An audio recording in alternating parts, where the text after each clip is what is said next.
After a short time of exploring the Oklahoma Territory where they were forced to go, a group of Native Americans stumbled upon a mysterious plant while hunting. This plant looked like a gnarled tree root, with so many twists and turns within its seemingly fragile length that one could barely tell it was not one solid object. The mottled green and brown color stood out against the yellow grasses that made up the floor of the Oklahoma cross timbers. The young tribesmen thought little of it, seeing as they had not had much time to grow accustomed to the plants and creatures of their new home. They scrutinized it. Eventually, they decided to uproot the plant and bring it back to their elders. They all agreed that was the simplest and wisest idea, but one tribesman was wary of the plant. He understood more about the laws of nature than his other group members. He was the chieftain's son, after all. So, he told the men to wait, but they were already reaching for the plant together to uproot it. They all put their hands anywhere that they could get a grip and began to pull. Suddenly roots exploded from around the plant, bursting through the earth like a knife through freshly tanned deer skin. The impact knocked the chieftain's son off of his feet and sent him sprawling in the dirt a few feet away from the carnage, unconscious. The roots formed a net around the men and tightened slowly. Within seconds, the men were completely obscured from view. The chieftain back at camp began to grow suspicious that his son and his tribemates had not returned. Fearing the worst, he sent out a search party the next morning in the direction that they had gone. The chief himself and even a group of elders went out with them. It took several hours to navigate the forested area, but they eventually heard strange noises coming from just over the horizon. When they got closer, they recognized the sounds as screams. The screams were sounds of pure agony and terror, and they chilled the tribe to their very core. They hastened to find the source of the noise. None of them had any idea what could have made the young warriors scream like that. They scoured the land, inspecting every inch of the place. However, they could not find the source of the noise. It grew louder and louder, until, very suddenly, it quieted. It was soon replaced by muttering. It sounded as if a group of people was always standing behind them, quietly reciting a prayer. The chieftain had no idea what was going on, but he understood that this was not an ideal place to be in the dark. He ordered the lot of them to return to their camps. Upon their return, they found the chieftain's son, curled up into a ball, shaking. The chieftain rushed to his son's side and held him close. Suddenly, the son screamed and shoved his father away from him. "Please, no. Oh, God, no. Not you too, father. Not you too, father." The son screamed those words so loudly that the other members of the tribe had to cover their ears from the sound. The young men of the tribe began to restrain the man, for fear that he might hurt himself. They bound him tight with ropes, while he flailed and kicked, wailing at the top of his lungs for them to let him be. Once the men had finally restrained him, he lay there, quietly sobbing. He looked upon all of them in sheer terror, appearing to be seeing something that was not truly there. His sudden change in nature confounded the tribe. They wondered what had happened to him. After several hours of trying, the father calmed him down enough to recount the events of the previous days. He remembered waking up in the middle of the forest and seeing nothing but bent trees, and 6 corpses. They were all the corpses of his friends, each with a fountain of crimson spurting from the depths of their open jaws. The sight of them like that caused him to turn away for fear of disgorging his stomach and dishonoring them. As he did, he noticed the plant sitting nearby, looking almost the same as it had before. There was one noticeable difference. The plant had a red flower upon it, with a red stem. The son went up to inspect the flower, believing that this difference must have been indicative of what had happened to his friends. He was correct in that assumption, although he soon wished he had not thought to check it. The petals of the flower were blood-soaked tongues, while the stem was made up of the twisted vocal cords that connected to the flower's petals. The man leaped back in horror and retched. Upon hearing the noise, the flower sprang to life, moving from the twisted roots to look him in the eye. The young warrior remained rigid, fearing the same fate as his fallen comrades. The plant began to retract back into its original position, eliciting a sigh of relief from the terrified warrior. As if alerted by the noise, the plant shot back towards him, spraying a torrent of black liquid from between its petals. The man screamed as the liquid burned his eyes and entered his open mouth. Blinking rapidly, he sprinted away, as fast as he could. The sound echoed behind him. However, before the sun could describe the horrors that had taken place, the ground around him erupted, and long green and brown tendrils encircled him, slowly pulling him beneath the earth. The sun screeched, and wailed, struggling with all his might. However, he was powerless against the roots that had trapped him within their vice-like grip. A moment later, the earthen tendrils disappeared beneath the dirt, causing the chieftain's son and his story to fade from the memory of the living world. The Native American tribe did not understand what had happened, but they realized enough to name the roots, Death Devil. Approximately 2 centuries later, there was a police case involving a recently deceased man, buried in Oakwood Cemetery, located in Wewoka, Oklahoma, which is near the heart of the Cross Timbers area. The police had to dig up the body of a man by the last name of Hess for evidence.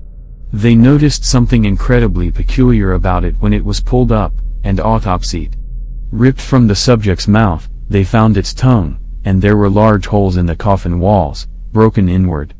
Upon this discovery, the police officers began to check several other recently buried coffins and mausoleums. All the bodies had the same phenomenon occur. The officers were confounded. Who would be interested in stealing just the tongue and vocal cords? The officers scratched their heads and began to leave. As they departed, a chorus of screams, moans, muttering and begging shattered the peaceful scene. The sounds mingled with that of dogs barking, birds chirping, cats meowing, and coyotes howling. This cacophony caused the officers to bolt and leave the body that they had been investigating lying in the dust. As one officer remembered himself enough to turn around for the evidence that they had been sent to collect, a very unusual sight met her eyes. A writhing field of crimson flowers and dark roots covered the entire cemetery. Some say they are still there, still taking their petals and adding to the collection. So, if you choose, you can seek them out. Just consider one thing before you do: they are only a few voices away from the full choir. I remember the day I stumbled upon the old cemetery, tucked away in a quiet corner of the town. I had been walking through the woods, enjoying the fresh air and the sound of leaves crunching underfoot. That's when I saw it, the cemetery, nestled between the trees. I was immediately drawn to it, my curiosity getting the better of me. I had never been to a cemetery before, and I wanted to see what it was like. As I made my way through the gates, I felt a chill run down my spine. The air was still, and the only sound was the rustle of leaves in the breeze. The tombstones stood tall and proud, each one a monument to a life once lived. As I walked further into the cemetery, I noticed that some of the graves were older than others, with some dating back over 100 years. The sun was beginning to set, casting an eerie glow over the cemetery. I felt a sense of unease, as if I was being watched. I tried to shake off the feeling, but it only grew stronger as I continued my walk. That's when I heard it, a faint whisper on the wind. It was too soft to make out what was being said, but I knew it was coming from the direction of the oldest part of the cemetery. I hesitated for a moment, wondering if I should turn back. But my curiosity got the better of me, and I pressed on. As I approached the oldest part of the cemetery, the whispering grew louder. I couldn't make out the words, but I could feel the hairs on the back of my neck standing up. That's when I saw her, a woman dressed in an old-fashioned black gown, standing in front of one of the oldest graves. She was hunched over, her long black hair obscuring her face. I could hear her whispering, but I still couldn't make out the words. I approached her slowly, unsure of what to do. As I got closer, she turned to face me. Her face was twisted in a look of rage, and her eyes were black as coal. I froze in terror, unable to move. That's when I heard it, the sound of footsteps behind me. I turned to see a group of men, dressed in old-fashioned clothes, walking towards me. They had a look of hatred in their eyes, and I knew that I was in trouble. I turned to run, but it was too late. They had already surrounded me, their eyes glowing with an otherworldly light. I felt a cold chill run through me as I realized what was happening. These were not living men, but the spirits of the dead, angry at my intrusion into their final resting place. I closed my eyes, bracing for the worst, but nothing happened. When I opened my eyes again, I was alone in the cemetery. The sun had set, and the only sound was the rustle of leaves in the breeze. I quickly made my way out of the cemetery, not daring to look back. As I walked through the woods, I could still feel the cold chill of the spirit's hatred on my skin. I never went back to that cemetery again, but I still think about it from time to time. I wonder what would have happened if I had stayed a moment longer, or if I had never gone there in the first place. But one thing is for sure, I will never forget the feeling of terror that overcame me that day.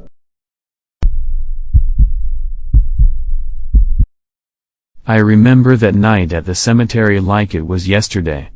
The air was chilly, and a thick fog had settled in, obscuring everything more than a few feet away. I had come to visit my grandfather's grave, but as soon as I stepped through the gates, I knew that something wasn't right. The silence was unnerving. Normally, the sound of rustling leaves and chirping crickets filled the air, but not that night. It was as if the entire world had gone quiet, as if even the dead were holding their breath. I made my way down the path, my heart racing with each step. I tried to calm myself down, telling myself that it was just my imagination getting the best of me, but deep down, I knew that something was wrong. As I walked past row after row of headstones, I couldn't shake the feeling that I was being watched. I would turn around quickly, but there was never anyone there. It was just me and the dead. Then, I saw it. A figure, shrouded in darkness, standing in front of a grave. I froze, unsure of what to do. I thought about turning back and running, but my legs wouldn't move. I forced myself to take a step forward, and the figure turned to face me. It was a woman, dressed in a tattered white gown. Her eyes were black as coal, and her hair hung in tangled knots around her face. I couldn't help but feel drawn to her, even though every instinct in my body was telling me to run. She beckoned me forward, and I took another step. As I got closer, I realized that the grave she was standing in front of was my grandfather's. The realization hit me like a ton of bricks. I had to get out of there. I turned to run, but she was already right behind me. I could feel her breath on my neck, and her cold hands gripping my shoulders. I screamed, but no sound came out. She whispered something in my ear, a language I didn't understand, and I felt a chill run down my spine. I knew then that I was going to die. But just as suddenly as she had appeared, she vanished. I stumbled forward, catching myself on my grandfather's headstone. I stood there for what felt like hours, too scared to move. Eventually, the sun began to rise, and the fog lifted. I made my way back to my car, shaking and still in shock. I never went back to that cemetery again. But even now, years later, I still feel a chill run down my spine whenever I think about that night and the woman in white.